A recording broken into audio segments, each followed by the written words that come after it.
Salamlar hər kəsə. Bugün 100 gün 100 video seriyamızın 3-cü günündəyik. 3-cü gündə mən sizlə imtahanda qarşılaşacağınız hansı ki suallarda, variantlarda sizi çaşdıra biləcək məqamlar var. Onlardan birinə toxunmaq istəyirəm.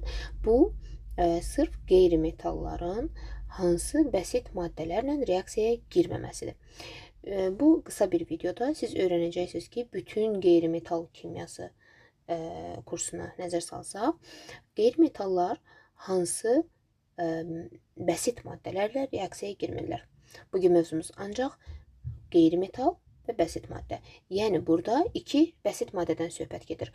Qeyri-metallar hansı bəsit maddələrlə qarşılıqlı təsirdə olmurlar. Sürətli şəkildə keçək, heç vaxtınızı almaq istəmirəm. Hidrogen. Hidrogen nələrlə qarşılıqlı təsirdə olmur? Hidrogen metallardan, əsas yarımqrup metallardan alüminium, berilyum, həmçinin bütün D elementləri ilə birbaşa qarşılıqlı təsirdə olmur. D elementləri məsələn dəmir, xrom, mis və s. Qeyri-metallardan hidrogen, silisium və fosfor ilə qarşılıqlı təsirdə olmur. Siz bu reaksiyaları heç vaxt doğru şəkildə qəbul etməyəcəksiniz. Bunları verir variantda. Sizdən soruşur ki, reaksiyalarda aşağıdakı reaksiyaların hansı yanlışdır və yaxud hansının getməsi mümkün deyil. Gözünüz bax bu istisna halları axtarsın. Deməli, hidrogen, alüminium, berilyum və D elementlərlə reaksiyaya girmir. Qeyri-metallardan isə silisium və fosforla. Oksigenə baxaq. Oksigen girmir reaksiyaya gümüş, platin, qızıl.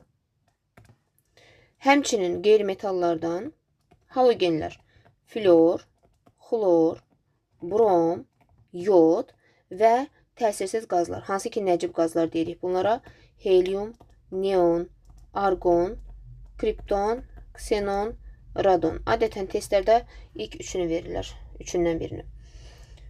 Sonra gəldik halogenlər. Halogenləri ardıcılı yazmaq istəyirəm və bunları bir ahəngdarlıqla yadda saxlaya bilərsiniz. Flor, xlor, brom, yod. Nələrlə reaksiyaya girmir? Flor, oksigen və azotla. Xlor, karbon, oksigen və azotla. Həmçinin brom, karbon, oksigen, azotla. Yod, karbon, oksigen, azot və kükürt ilə qarşılıqlı təsirdə olmur. Təsirsiz qazlarla təbii ki, qarşılıqlı təsirdə olmurlar. Bir də hamısını yazmıram. Təsirsiz qazlara hamısına aid edin. Sonra bunu belə yadınızda saxlaya bilərsiniz. Flor 10, yəni oksigen, azot, xlor John, karbon, oksigen, azot, brom da həmçinin John, yod isə Jones, 10, John, John, Jones. Bu şəkildə yadınızda saxlaya bilərsiniz. Daha tez yadda qalır və belə öyrətdiyim uşaqlar heç vaxt bunu unutmurlar. Deməli, ardıcılığı yadınızda saxlayırsınız, halogenlərin bu ardıcılığını yuxarıdan aşağı gəldikcə və nələrlə reaksiyaya girmirlər? 10, John, John, Jones. Dördüncüdən söhbət gedirsə Jones, yəni yod həmçinin kükürtlə də reaksiya daxil olmur. Bir də xlor üçün qeyd etmək istəyirəm ki, əsas bunu verirlər testlərdə. Qızıl, platin, osmium və fransium metallarla qarşılıqlı təsirdə olmur. Testdə görə biləcəyiniz nümunələrdəndir. Sonra kükürt. Kükürt metallardan verirlər testdə. Qızıl, platin, osmium və iridiumla qarşılıqlı təsirdə olmur. Qeyri-metallardan isə yod və azot ilə. Azot, kükürt, flor, xlor, brom, yod ilə qarşılıqlı təsirdə olmur. Fosfor, hidrogen ilə qarşılıqlı təsirdə olmur. Karbon, halogenlərdən hansılarla qarşılıqlı təsirdə olmurdu? Yadımıza salaq. Xlor, brom, yod. Həmçinin təsirsiz qazlar da bura aiddir. Hamısına şamil etdik təsirsiz qazları. Silisium isə hidrogenlə qarşılıqlı təsirdə olmur.